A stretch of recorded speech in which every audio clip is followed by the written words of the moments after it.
The quality of our life is directly proportional to the quality of our relationships. All of us want to have things that are so beautiful in life, things that are really meaningful, that are so fulfilling for us in life. Well, and we all know that all this requires hard work, patience, and loads of energy. Similarly, so do relationships. We all know for a fact that one might be one amongst the super rich and famous in the world, may even look like a Greek god perhaps, or even be going around as a supermodel. But if their relationships are messed up, then we all know what happens. Hi, I'm Kavita Manivannan, a life transformation expert and a confidence coach, having worked with thousands of people globally.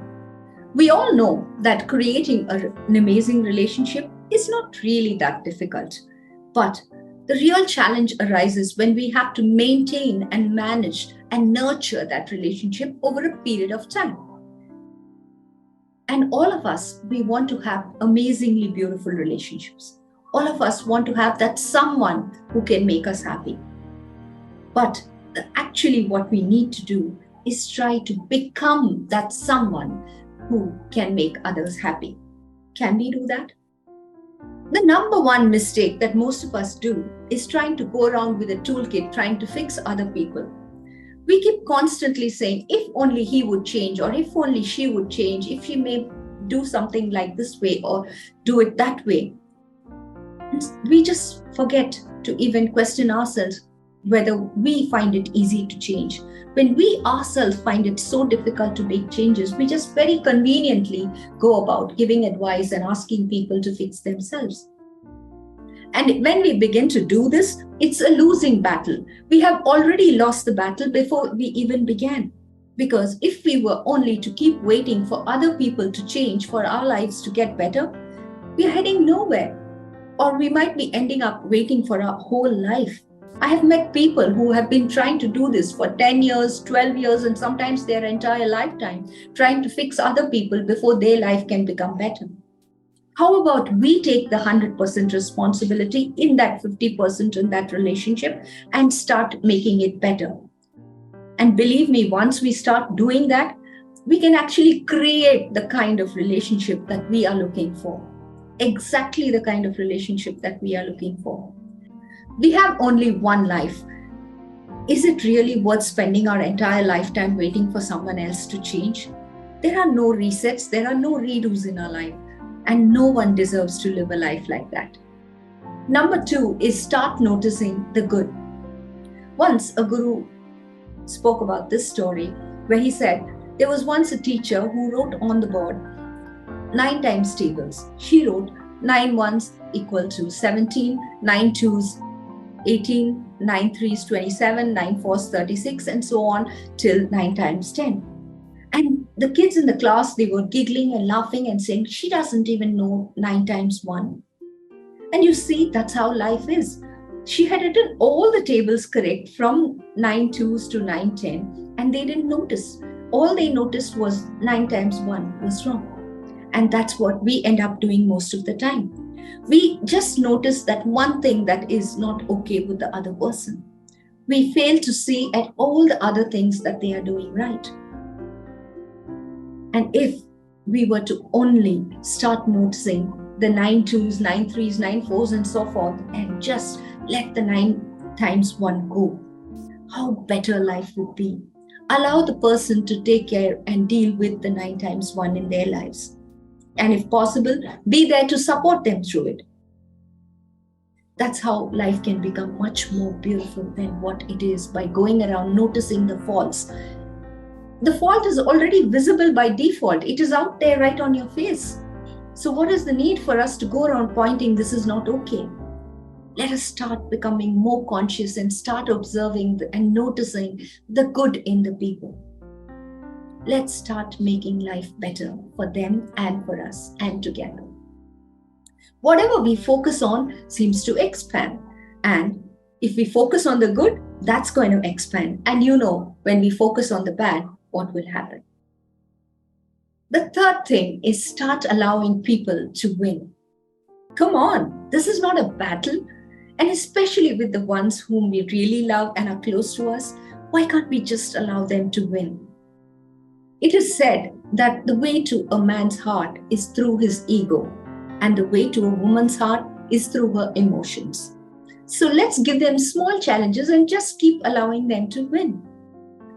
And how can we do this? Is start working on ourselves and raising our frequency so high that after a point of time, those small mistakes don't even seem to matter anymore. We just look past them and move on. It's not about winning the small battles. It's look at the bigger picture. Start thinking about winning the war, the game of life.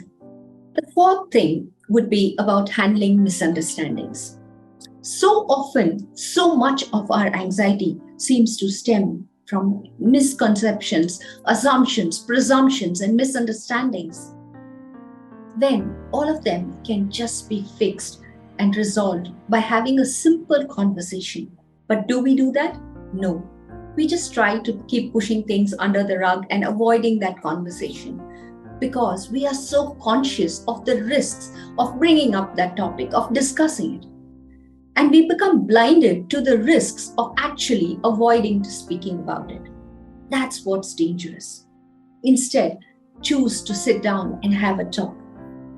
And if it is a person whom you think is really close to you, the someone who you really love and who's dear to you, then just call them out and say, hey, that's not okay by me. I don't think what you're doing is right.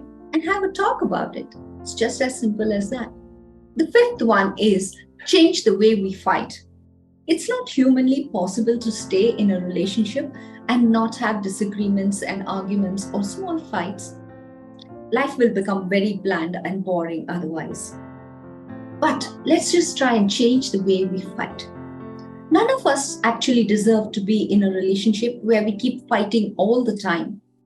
Instead, let's try and speak how we would like others to speak to us.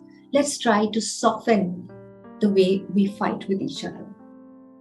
We can initiate the dialogue, talk with empathy, stay open-minded, affirm before you complain, focus on the facts, and let your partner know that you can approach the situation with compassion. And always remember, the real fight is not between the both of you. The fight is between you both and the situation. And make up. Just don't allow things to keep simmering and then, building up momentum. And finally, one day, the entire volcano erupts and it becomes so catastrophic then, sometimes even unfixable. So let's not wait for that and sleep over our fights. Make up. The next thing is remembering the good. So many times when a person just makes one silly mistake or a simple mistake, we go after them like so harsh on them. And we just forget the good, all the good, the service, the kindness that they have given us before. All those things just take the back seat and that one single mistake just keeps highlighting itself. And we keep repeatedly speaking about that. How about at these times, we switch to the mode of gratitude.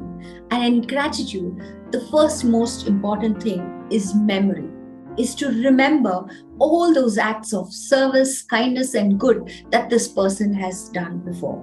And not make it about that one single instant which went wrong.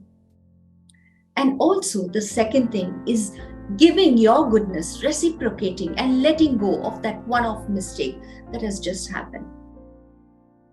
And also, whenever we make decisions when we are in a fight, they are never right because we all know that when our emotions are high, then our logics go low. So never make a hasty decision, an important decision when you're in the brink of a fight. Just let it be and then gradually talk about it on another day. Meanwhile, keep thinking of all the good that you have had together. The next is dealing with toxic people. Some people out there are just plain toxic. They keep draining our energy every time we spend time with them, and so many times we are not even aware of it. Now, whenever we feel that some situation like this exists, all we have to do is firstly Question yourself whether this person, this relationship is making me better or is it making me bitter? And then we apply a formula of reduce or remove. I'll tell you how that works. Now, you know that in the constant company of certain people, you're not feeling okay. They are totally draining your energy and they are being these energy vampires where you get exhausted absolutely. Then you have to think and see whether you have to really reduce the amount of time that you spend with them if they are really close to you, or if you can completely remove them from your life. Because this is natural to happen. We all sometimes, we are stuck with this belief that relationships are meant to be for life. So often, relationships have a shelf life too, because when we keep working on ourselves and we grow, and the other person remains in the same vibration they were in, then naturally our vibes will not match after a certain point. It does not mean that the other person is bad. It's just that our energies don't match, and we can choose to alter the amount of time that we get to spend with the person. You know, they say when someone has hurt you once, it is their fault. And they have hurt you twice, it may be their fault. But when they have hurt you thrice, then it is your fault. You have not stepped up your game. You have not become conscious of what they are doing to you. So it's time you start looking at how much time you spend with such people. We are, they say, the average of the 5 people whom we hang out with frequently. Do not hang out with those people who are poisonous, who really mess with your brain and they are so toxic. But be with those people who are genuinely happy for you. Now that's how rich you are actually. Just look around you and see how many of such people you have around you. I didn't know this much earlier in life, and I was very much a people pleaser because we were often told to be courteous and polite and kind to everyone. But I learned it the hard way. And today, my inner circle consists of those very, very few, but precious people in my life. And they are there for life, I'm sure. So, from today, start eliminating those energy vampires in your life and start replacing them with the people who are your true cheerleaders, who are your true champions. Because the ones who really matter are the ones who are going to sit through the night and be comforting you when your loved one is in hospital. The next one is surround yourself with the people who really believe in you. There's this beautiful story where there was a gentleman who was very much an introvert by nature. And he wanted to ask his boss for a raise. And one day morning, he woke up and he said, today, I'm somehow going to go and ask him. And he went up to his wife and said, I'm going to do it today. And he headed out for work. And he was really anxious and nervous all through the day. He was very scared to go up to his boss, but somehow he mustered the courage towards the end of the day and went up to his boss and asked him for a raise. And to his surprise, the boss agreed. Well, then he went back home, and when he entered, he saw that his wife had totally created a beautiful scene in the house with the candle lights and a fabulous feast spread out on the dinner table with amazing flower arrangements and the best of crockery out, lovely music playing, and there was just a great ambience. Well, he thought someone must have ticked her off from the office and she got the cue and she's done all of this to celebrate.